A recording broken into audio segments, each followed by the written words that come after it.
ये है Manali to Chandigarh highway जो अब नदी में समा चुका है। साथ में ये है हिमाचल का ही एक पुल जिस पर नदी ने जो है हम लोगों के द्वारा फैलाया हुआ कचरा जो है हमें ही वापस दे दिया है। क्या होटल, क्या कारें, क्या हाउसेस, क्या होमस्टे, क्या पुल, सब कुछ फ्लड में बहता हुआ नजर आया। डर लग रहा था इस सभी चीजों को देखकर हमें। आखिर क्या कारण रहे होंगे इन सभी चीजों के कि हिमाचल को इतनी बड़ी त्रासदी का सामना करना पड़ा है। हिमाचल को अभी तक 8,660 करोड़ रुपए का नुकसान जो है हो चुका है। ये पहली बार नहीं हो रहा है हमारे इस इंडिया में, भारत में, कि किसी स्टेट को इतना नुकसान झेलना पड़ रहा है। ऐसा ही 2013 में केदारनाथ में हुआ था। इतनी बड़ी त्रासदी जो केदारनाथ में हुई थी, उसके बाद जो है हिमाचल में इस बार ऐसा हुआ।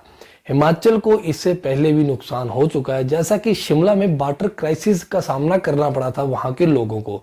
आज भी वो लोग वाटर क्राइसिस का सामना कर रहे हैं। नेचर के आगे जो हम खिलवाड़ करते हैं, ये सबसे बड़ी बात होती है कि हम नेचर के साथ जैसा व्यवहार करेंगे वैसा ही ये प्रकृति, नेचर हमें वापस लौटाकर हमें देगी। जिस तरह से हम वायु, हवा, मिट्टी, हर चीज को प्रदूषित करते जा रहे हैं, उससे ये नेचर हमें वापस वही चीज लौटा कर देगा, जिससे हमें जान का भी नुकसान होगा, माल का भी नुकसान होगा। तो आइए थोड़ी सी बात करते हैं इन सभी चर्चाओं के बारे में कि क्या ऐसा क्यों हो रहा है और इसके आगे क्या सोल्यूशन हो सकते हैं और ये क्यों हो रहा है। ये सारी बातें इस वीडियो में समझेंगे, तो बने रहिए तसल्ली बख्श इस वीडियो। इसके लिए हम यूं कहेंगे कि टूरिज्म इसके लिए रिस्पॉन्सिबल है, तो नहीं, ऐसा बिल्कुल नहीं है। इसके लिए जो इरिस्पॉन्सिबल टूरिज्म है वो रिस्पॉन्सिबल कहीं ना कहीं हो सकता है। वैसे तो टूरिज्म जो है इन स्टेट्स के लिए, जैसे कि जे.एंड.के हो गया, हिमाचल हो गया, उत्तराखंड हो गया, टूरिज्म बहुत ज़्यादा इम्पोर्टेंट हिस्सा है हमारी इकोनॉमी के लिए, जीडीपी के लिए। जैसा कि एक रिपोर्ट का माने तो जे.एंड.के में जो है 50 से 60% जो लोग हैं, वहाँ की पॉपुलेशन जो है वो टूरिज्म पर आधारित है। टूरिज्म के जरिए उनके घर चलते हैं। तो ऐसा नहीं है कि टूरिज्म जरूरी नहीं है। हम बात कर रहे हैं इरिस्पॉन्सिबल जो टूरिज्म है उसकी बात कर रहे हैं। बात करेंगे जैसे कि हिमाचल की जो 7% जीडीपी है वो है टूरिज्म पर आधारित। वैसे ही उत्तराखंड में जो है वो 4% जीडीपी जो है वो टूरिज्म पे जो है आधारित है। अब ये कहने के लिए ये परसेंटेज जो बहुत कम रहेगी, लेकिन अगर हम इसे पॉपुलेशन में कन्वर्ट करें तो ये पहुंच जाती है 12 से 13 हजार करोड़ जो पॉपुलेशन है वो टूरिज्म पर आधारित है।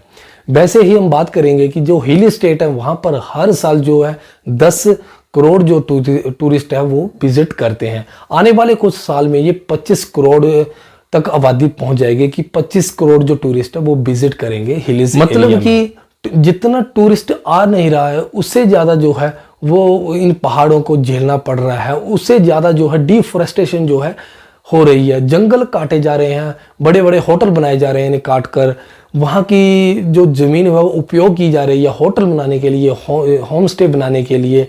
तो जितना टूरिज्म विजिट नहीं करता है उससे ज्यादा कहीं जो है वो डिफोरेस्टेशन हो रही है। तो ये कहीं ना कहीं बहुत बड़ा इम्पैक्ट पड़ता है इन पहाड़ों के लिए, इन स्टेट के लिए। टूरिस्ट आते तो हैं, अब वो आकर यहाँ पर फूल पेड़ पौधे तो लगाएंगे नहीं, उल्टा यहाँ पर वो है कचरा फैलाते हैं।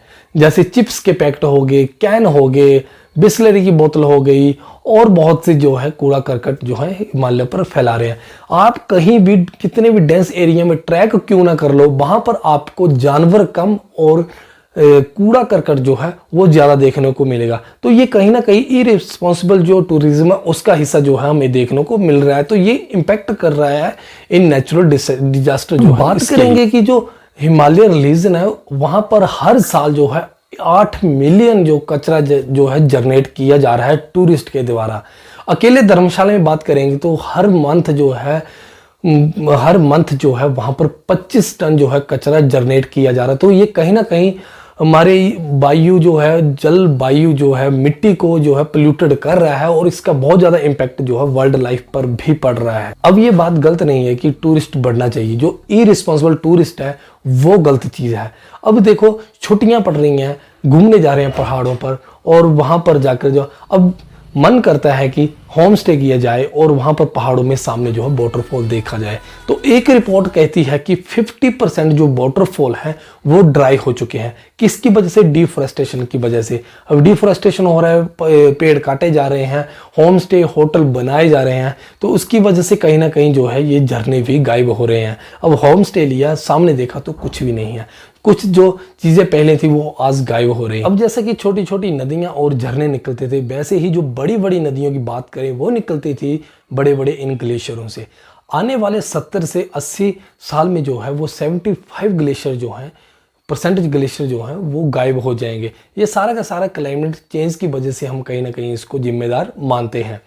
अब बात करेंगे कि जैसे कि मतलब एक रिपोर्ट बताती है कि लेह लद्दाख में जो है वो प्रतिदिन जो है पर डे जो है 25 लीटर पानी जो है वहाँ पर यूज़ किया जाता है। वहीं पे टूरिज्म की बात करें तो वो ये आंकड़ा पहुँच जाता है 75 पर डे के हिसाब से। मतलब कि 2 से 3 गुना जो ज़्यादा वहाँ पर पानी जो है यूज़ किया जाता है। लोग जाते हैं कि पैसा दिया हुआ है, इसको पूरा वसूल किया जाएगा। तो ये कहीं ना कहीं जो है इम्पैक्ट पड़ता है हमारी इस टूरिज़्म पे, इकोलॉजी पे बहुत ज़्यादा फर्क पड़ता है। तो इसके लिए क्या जो कदम उठाए जा सकते हैं वो हम ये कर सकते हैं कि एक तो हमें सबसे पहले जो है रिस्पॉन्सिबल बनना चाहिए। जो टूरिस्ट आते हैं उनको रिस्पॉन्सिबल बनना चाहिए कि पहाड़ों में जाकर जो है गंद ना डाला जाए, हर चीज़ को जो है जो डस्टबिन है उनमें डाला जाए, पहाड़ों में इसे ना फैलाया जाए। जैसे कि फॉरेन कंट्री में होता है, वहाँ पर रूल फॉलो किए जाते हैं कि अगर गंद डाला, अगर इधर गंद डाल दिया या इधर कूड़ा फेंक दिया तो उन्हें पनिश किया जाता है। वैसे ही सख्त रूल जो है हमारे इस भारत देश में होने चाहिए, जिसकी वजह से मतलब ये जो है थोड़ा सा रुक सके और इसमें स्टॉप लग सके। तो ऐसा ही कुछ हमें करना पड़ेगा, जो साइकिल किया जाएगा। ऐसी बहुत सी जो है पॉलिसी निकाली गई हैं, लेकिन इन्हें फॉलो जो है पब्लिक बहुत कम करती है। तो इसके लिए सख्त से सख्त रूल रखने चाहिए और सभी को रिस्पॉन्सिबल जो बनना चाहिए। तो अगर आपको ये वीडियो अच्छी लगी हो तो आप इसे प्लीज़ शेयर करिएगा। चैनल पर पहली बार हो तो सब्सक्राइब जरूर करके जाएं। धन्यवाद। जय